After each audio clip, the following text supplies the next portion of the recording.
All right, welcome to another episode of Film Nobodies. Today we're gonna do a review, talk a little bit about the movie Lincoln. Yes. Which is a few years old now. It's 2012. Yeah. A little over a decade now. Yeah, it's been around, but fantastic movie in my opinion, and we'll get into that. Daniel Day-Lewis, directed by Steven Spielberg himself. Yep. Man. Sally Field played. Sally Field. So, first, I think the thing to talk about, and spoiler alert, we're going to talk about all kinds of plot details here. So, if you haven't seen it, definitely recommend it. I mean, if you know anything about basic history, you know the story. So, yeah, it should be fine. But if you don't really know anything about Abraham Lincoln and him abolishing slavery and all that stuff, then maybe you don't. So, spoiler alert to those people, I guess. Very true. But I think the first thing to talk about, really, which is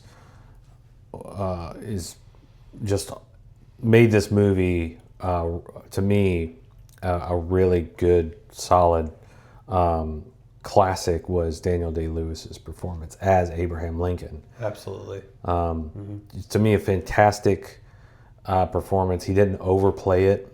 You know, to me, he wasn't like over theatrical in him. Playing one of the most revered people in all of human history, at least in especially American history. Lincoln is about as far as close to royalty as we get, and he was I think great at really bringing this essence of Lincoln and that humble servant of the people type of mentality that we understand from history, that was Lincoln's life. And Lincoln was, I've read a lot about Lincoln. I'm a kind of like a side history buff as much as a movie buff, and I've read a lot of books about Lincoln and just who the man was and his presidency, of course, and that kind of thing. And some of the things in the movie, I could tell that they really paid attention to detail. Was we obviously don't have any vocal recordings of Abraham Lincoln, but a lot of there were discussions and newspaper reports of Lincoln at the time say that he had kind of a higher pitched voice than I found that very interesting. Yeah, and you could tell Daniel Day-Lewis brought that. He put a little inflection in his voice, and I thought that was really cool how he did that. And Lincoln was a renowned storyteller. And Steven Spielberg put that in the movie, where you see, Abraham Lincoln always stopping and telling a story to make a point, and it would drive his cabinet crazy. And you see that in the movie, and that's real. That's like, those are real stories from how Abraham Lincoln just conducted himself. So I thought that they just really brought the essence of Lincoln, as much as we can know about the man, to bear in the writing, the directing, and the performance. I think Daniel Day-Lewis just shined in that movie. I agree. I think he was definitely the right person to pick for that role. He really looks like Abraham Lincoln. He does. They did a great job on costume. Yeah. So I think his performance, along with how they made him look, was absolutely incredible. One of the best character pieces that I've seen in film. And I think he won the Oscar for that movie, and definitely well deserved. And honestly, everybody else's performance, because I was trying to look to see if he shined above everybody else, and everybody else kind of just took a back seat. But I don't think so. I don't think so. I think everybody brought their A game. Everybody, they were like, okay, we're doing a movie with Daniel Day-Lewis and Steven Spielberg about Lincoln. I think I'm going to try really hard on this one. Yeah, political royalty and Hollywood royalty. Yeah. So I think everybody brought their A game. Joseph Gordon-Levitt is good in that movie. Yeah. Sally Field is fantastic. Yep. There's a few other notable names in there that also do really good. Everybody works really well together. His son Robert. That's Joseph Gordon-Levitt. Sorry. Oh yeah, that's right. I was thinking I had what's his name plugged in my head for.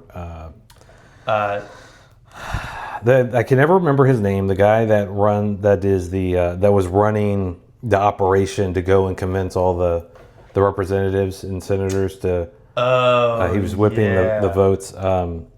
Yeah, he was in The Office Yeah. for a while. I can't remember his name is, but I love that guy. He was like kind of like a comedy relief in the movie a little bit. He was good. So it was funny to watch that. A lot of big names in that movie too. There was, and, that I didn't really realize the first time I saw it because it had been a long time before I watched it. Again, but it's a great piece of history. It's a great performance. It's a great movie. I think one thing that you said earlier was that you found it kind of hard to follow, and was that because of like all the political complexities of what was happening, and just kind of like had to sit there and follow it around, or was it? Did you see that as like kind of a deficiency in the storytelling? I thought it was a little bit of a deficiency because I was paying attention. I was like following along. Like if I deviated for even like a second, it would like I would be kind of lost, and it would kind of take me away from the scene a little bit. And the story is very important, and each scene is important. So you have to know what's going on. And the writing, I felt like, was intentionally trying to make it like more complicated than it could have been. Just to like be in that era and to like maybe it was the way they were talking that was the way they were talking, okay. And it was I'm pretty sure it's supposed to be like hyper realistic, of how they actually would have been talking back in the day, and it's like fine, but when you're dealing with complicated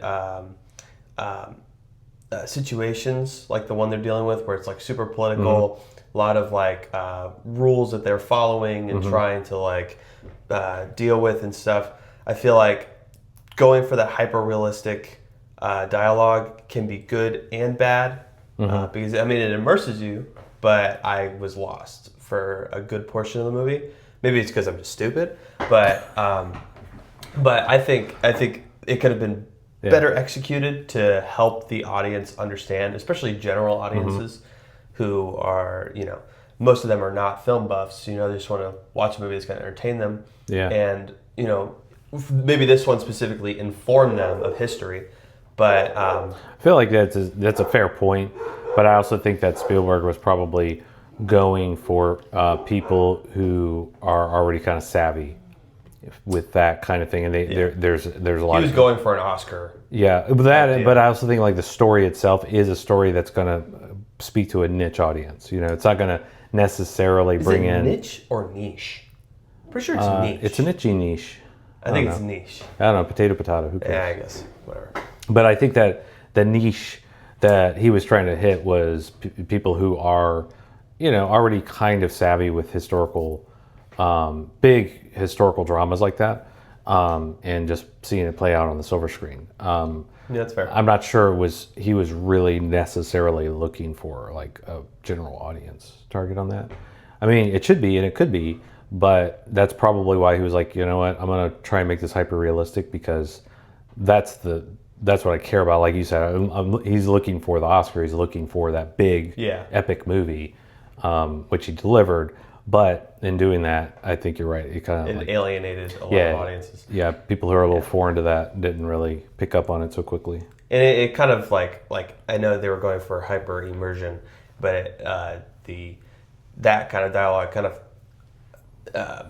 Maybe I should have been paying more attention, like super hyper fixating on it, but I felt like I was taken out of the immersion a little bit just from the writing itself. But that is the only big flaw that I saw in the movie, and even then, it's not really that big of a deal. I just found it a little annoying trying to keep up with what they're trying to do because I am focused. I'm putting in the effort to watch it, and I'm still like what's going on? Right. Yeah. So, well, it's like the story is complicated. If you're not 100% sure what the movie Lincoln is about, it's not about Lincoln's life. It's specifically about during the Civil War and towards the end of the Civil War, when Abraham Lincoln was trying to pass the 13th Amendment to eradicate slavery. He had signed the Emancipation Clause, but he was afraid that once the war ended, his War Powers Act, which allowed him to emancipate the slaves, would be ended, and slavery would return to the South. And the only way to ensure that it wouldn't would be to codify it in the Constitution. Yeah. And so he used the continuous war as an excuse of why we had to end slavery. Because if we ended it, then there would be no reason for the South to fight. And so he had to do all this political dealing, wheeling and dealing, and convince people that the South this was gonna be an endless war, even though the South was actually close to calling it, a truce, because they were getting their butts kicked, so they were ready to end it. So he was kind of pretending like he didn't know about that, to continue to drive the narrative that the constitutional amendment was necessary, and that like historic heroism of in the political savviness of Lincoln to be able to pull that off and change history forever. I mean, I don't know that there's enough attention paid to what he did in those times to make that happen. And that movie does a really good job getting down into the weeds, into the minutia, which you could get lost pretty easily in all the dialogue, especially when you add the aesthetic of the movie, which is hyper real for the time and all that kind of stuff. So anyway, I think it was really good. But if you haven't seen the movie and you care about history at all, that's a fantastic movie to watch. But talking about the aesthetic, I think we move into that next, because it really does pull you into mid-19th century America. Yeah. It pulls you into the Civil War era. It pulls you into Lincoln and what must have been going through his mind and Mary's mind and all the people around him that were trying to drive this thing. And I thought the costumes, the set design, the kind of the, I don't know what you call it, but the temperature of the film, just like the way it came off the screen, it just felt like it was you were watching a awesome. 19th. Yeah, it was really good. It was really well done with the set design. Yeah, and like I said, the costume and the way they made him look, Lincoln himself, like amazing. Yeah, and I felt like I was looking at Abraham Lincoln, not Daniel Day-Lewis. Yeah. So it was... They paid so much attention to detail. I really appreciated that. Yeah, I agree. And like every scene was immersive, especially at the end where they have like the debate at the end, or they vote at the end, I guess. But all of those scenes where they're in the debate room and or the House of... On the House floor. Yeah, the House of Congress, Like those scenes were really good because everything was... like tight-knit detail, everything was on point, So I was very impressed in terms of all the drab suits they wore back then. It was always like these really drab colors and things like that. Steven Spielberg really knows how to use his budget, he spends every penny, you could tell. Yeah, I mean, you probably didn't nerd out on the history of it like I did, but that picture, the picture of Lincoln out on doing his inauguration speech, and towards the end, you see he comes out and he gives his speech at the end. I think it's at the end, and you got congressmen behind him and everything else. That was almost a perfect copy of the real picture of Abraham Lincoln's inauguration, and all these people in their drab little suits and everything, and you could barely, it's like, where's Waldo? You could barely see Abraham Lincoln because everyone's wearing the same damn color. I was really impressed. I mean, that attention to detail was like, I was like, wow. It is really impressive. It was really well done. Yeah. But I was very impressed, I'd say I was most impressed with the performances, but secondary to that, I'd say the writing was probably my second favorite part. It kind of goes hand in hand dialogue, with the back and forth. It was really well written. A lot of it kind of like gets webbed together, like the writing, the story, the performances all kind of work together to make this historical event come to life. And I was very, very impressed with how they put this story on the screen, because it could easily have been boring. Trying to explain all this political stuff, but these little character insertions were with Abraham Lincoln, where, like you said, he tells stories all the time, and he's like making these people laugh, and you get the chance to see Daniel Day-Lewis shine like multiple times throughout the story. and I love how the writing allows the performances to shine in that way. And like I said, at the very end when they vote for the amendment, I thought that scene was so well written. Everybody was like you see people say no, and then it's like yes. It's like what? What do you mean yes? You're a Democrat. Yeah. And then you see all of the one guy that's like struggling and he changes his vote. Yeah, the small characters that like they're trying to convince throughout the whole story. Right. You see their decision, and he's like, "Well, damn it, I say yes," and they're like, "Oh, what?" He's like, "I don't care, I don't care." Yeah. And then the guy was like, "No, yes." Abstention. It's like, okay, dude, all right.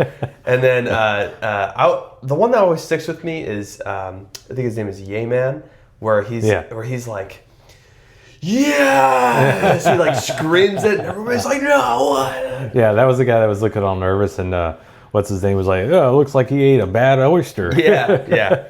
And it's like, God, it's so well done. And then Abraham Lincoln's not even there. Like they have to break. They're like, oh, we need to stop the vote because people are here to like. And they send peace. no. And to the best of my knowledge, he's like, nah, send this to them. He's like, but do it. He's like, all right, give it to this guy. Go. And then they're like, all right, I guess we're doing the vote.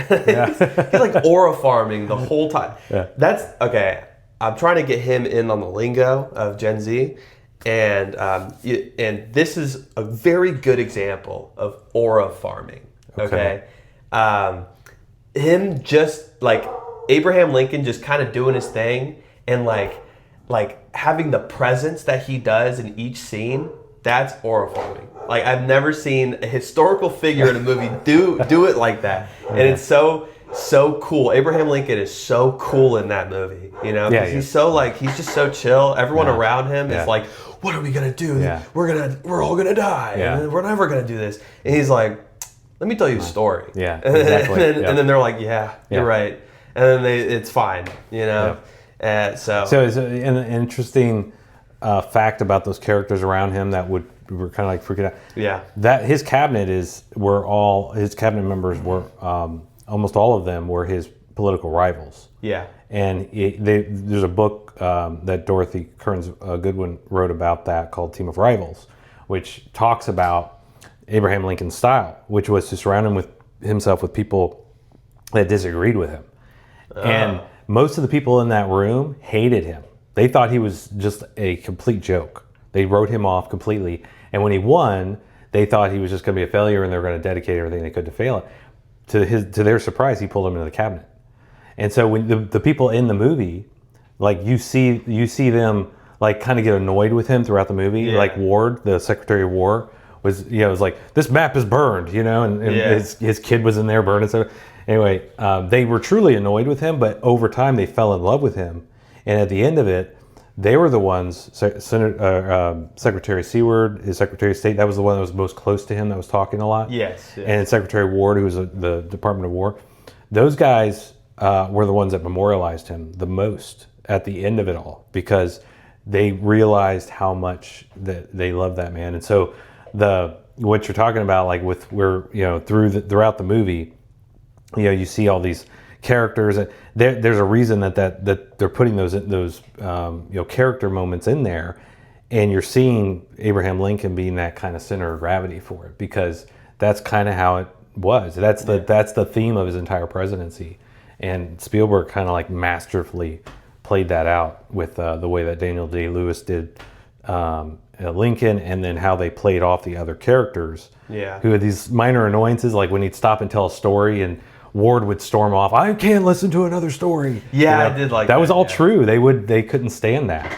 But at the end of it all, they fell in love with him because he's just like one of the best men to ever exist. True self-sacrifice for his country. I mean, he sacrificed his whole, literally his life, but he sacrificed his son. Like his son went to war, and he still kept pursuing it because he knew it was the right thing to do. And they didn't talk about it. They kind of touched on it a little bit in the movie, but they'd known trauma before. They'd lost kids. Him and Mary actually buried their children before he even became president. So there's this kind of, they always called Lincoln melancholy, because he always had this kind of like sense of calm about him, but it was a sad kind of Yeah. calm, and you sense that in the movie. I think they did a really good job bringing that out. They addressed it a little bit. Yeah. It's like he's like, don't talk to me about grief. Yeah. It's like, yeah. Yep. And him threatening her to send her to the madhouse. Yeah. That was all real. They would have, there's documented fights and stuff about him and Mary, and her almost having to go to a mental institute because she couldn't handle the grief from losing her son. And then she was the reason that she wouldn't allow Lincoln to send Robert to war, and why Robert was so mad at his father for not letting him go to war and be a coward. That was a good scene too. When they weaved so much into that he movie. Slaps him and he's like shoves him out of the way and yells at him. I thought that was because he's stuck between. That's a really human moment. He's stuck between his wife and his son. His son wants to go. His wife's demanding he don't do that, or she'll tear his face off. Yeah. So he's like, "What? Just get out of my way. I don't know what to do. I can't deal with it." Yeah, it's like it's your decision. Yeah. It's both your decisions. I can't really control you. Yeah. So. Anyway, it's I just think that the way that they took all that, the way the characters played off each other, it's just really well done. And it's like from everything I've read, that's kind of how it was, and it was well told. So. Yeah, I agree. We were going to talk about the, I think like the characters themselves, but I think we've kind of picked that apart. Yeah. Is there anybody that stands out that we haven't really talked about? I guess Tommy Lee Jones. I was just about to say, Tommy Lee Jones did a fantastic job. Yeah. Yeah. And the speeches he gives and stuff. Yeah, the moment where he does it. He was able to control himself and take his pride and put it away so that he can support the cause. Equal before the law. Yeah. That was a really good moment. I thought he was just going to be like, no, screw you, equality everywhere. It's like. But he saw what Lincoln was doing, and he knew that this was the moment that they could make real progress, and he could ruin it if he didn't. Yeah. That movie made me truly realize how the incredible things that humans can do on this planet. I think about it. It's like Abraham Lincoln doing that stuff is insane. It was literally against half the country. What he was trying to do, more than half the country, even people on his side weren't even really supporting what he was trying to do. Yeah. And it was like, I think they supported it, but they didn't care enough to do everything that he was doing. He was like, "Why are you doing this? It's let's just end the war." Exactly. You won. We need peace. People are dying, and he's like, "We have to do this." Yeah. And it was the right thing to do. Yeah. Otherwise, all those people died for nothing. Yeah. So it's like it's truly remarkable what he was able to accomplish in his presidency before he died. I'm also glad that they did not show him dying, him getting assassinated. I was trying to remember how they did it while watching it, and I was like, I hope they don't show him getting shot. That'd be kind of lame. I don't know. I don't know how they would do it without ruining the immersion that you have with his character. We don't need to see that. Everyone knows that story. And it's okay, the president died. Yeah. It's okay, that's good. And that shouldn't be what Lincoln is remembered for. Yeah, Lincoln should be remembered for the incredible, ridiculous thing, this amazing, ridiculous thing that no one else could have probably pulled off. Yeah. Talk about the right person at the right time in history. I'm glad. How rare does that happen? Yeah, I agree. Yeah, and I'm glad they didn't give John Wilkes Booth the time of day. Exactly. They didn't give him any spotlight at all. They didn't mention his name. No, it wasn't about that at all. It was about what he pulled off. It's a friggin' miracle. Yeah. And it really was a miracle. Yeah. And if it weren't for that focus and that, I've got to do this and get it done attitude, it would have any other politician would have easily declared victory when the South was surrendering and just said we won, and then slavery will go back to normal and we say the North won. But that wasn't what the war was about. The war wasn't about North versus South. The war was about ending slavery. And if you didn't end slavery, what was the point of the war? Yeah. So it was something that we wish all politicians could do, but it's a rare thing. So yeah. So of all the films that Spielberg's done, where would you put this in his filmography? Is it up there, or is it kind The of bar is high. You know, he's got a lot of bangers. Probably Hollywood royalty? Yeah, top 3 directors for me personally. Yeah. But I'd probably say, if we're doing the tier list, I'd probably say this is. Man, this is hard. I'd probably say an A tier Steven Spielberg movie. Say A tier. Okay. Up there. Not one of my favorites, because, like, you know, he has a lot of really iconic stuff that is, you know, really good. But I'd probably say it's one of his best. Okay. Still, you know, like not the best, but one of. It's up there. Would you be like top 5 or top 10 or what? I'd probably say it's okay. It's top 10 and it's not 10. Okay. You know what I mean? Like, it's probably like 7, somewhere there. Like, I can't really think about it because there's a lot, but I'd probably say it's just short of the top 5. What would you rank it? Like, what would I rate it out of 10? 1 to 10, yeah. I'd probably give it like an 8.5. Okay. 8.5 out of 10. All right. Very, very solid. Loved. Probably one of my favorite biopics. Okay. Especially because of the performances and the like the hyper realism and I just love that part, or not. Okay, maybe not love that part of history because it was a very rough time in history, but I find it very fascinating. You know, that's a very defining part of history, right? Civil War. Yeah, and it is a watershed event in our history. So yeah, so I find it very fascinating, and the movie really does a good job of telling that story. So yeah, 8.5. What would you give it? I already know, but oh yeah, it's easy for me. I mean, it's an S tier, and it's a 10. Nice. Easy. Yeah, it's one of my favorite movies. I love Spielberg movies, and there's probably a few S and 10 movies in his. Is he your favorite director? Yeah. Yeah. Yeah, Spielberg's I think I knew my that. favorite. Yeah, there's a few movies of his that I'm like, man, those weren't that great, but most of his movies, I mean, I just. What would you say? What else would you say is S tier? Right off the top of my head, Schindler's List. It's another easy one. I'd say that's S tier. Yeah, that's up there. Sure. The Close Encounters of the Third Kind. Okay.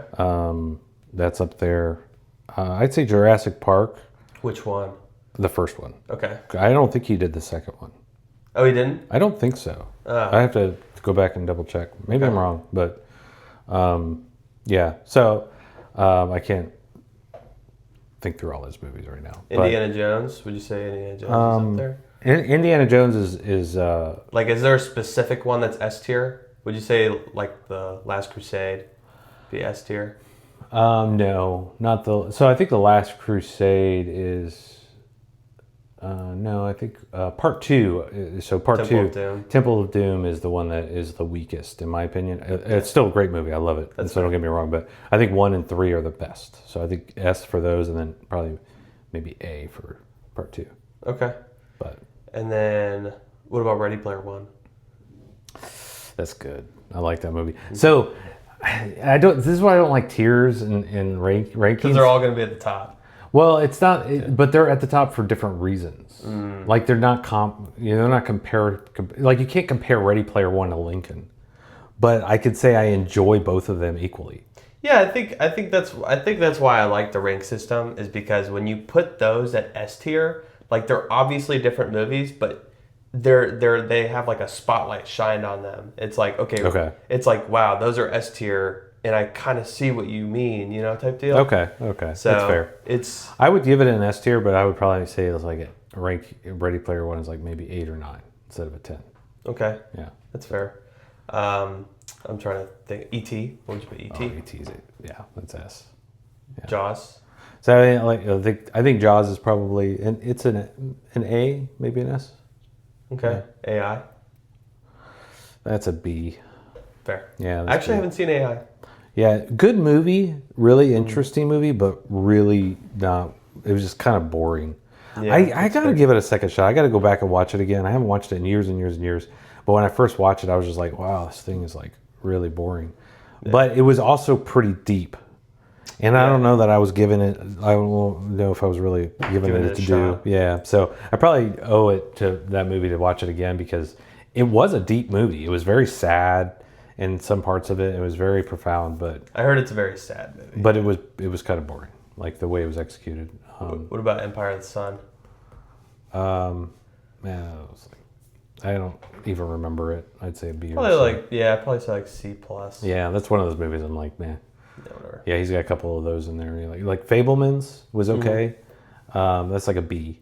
There's a new one coming out. Forgot what it was called. Oh, I want to see that the Disclosure Day. Yeah, I heard that looks good. It looks like it's gonna be pretty good. Yeah. War of the Worlds. Oh yeah, he did that one with Tom Cruise. Yeah, I'd say it's a B. Wow. Yeah, I'd probably put B. Maybe it might be an A. Maybe an A. It's up there. It's a good movie. I like it. But it's not like one of those deep, big movies that he makes. But okay. But yeah, anyway. Well, I think that kind of calls it for our Lincoln episode. Thanks for watching. If you are interested in anything we had to say, if you're interested in this part of history, I would definitely recommend this movie. Honestly, even if you don't really know that much about this part of history, it's a great movie. You just have to really lock in, really pay attention, and you'll get it, you know. Thank you guys for watching. Make sure to subscribe to our YouTube channel. Follow us on Spotify, Apple Podcasts, Instagram, TikTok, all that good stuff. Look for Film Nobodies, and stay tuned for the next episode. We'll see you later. See you next time.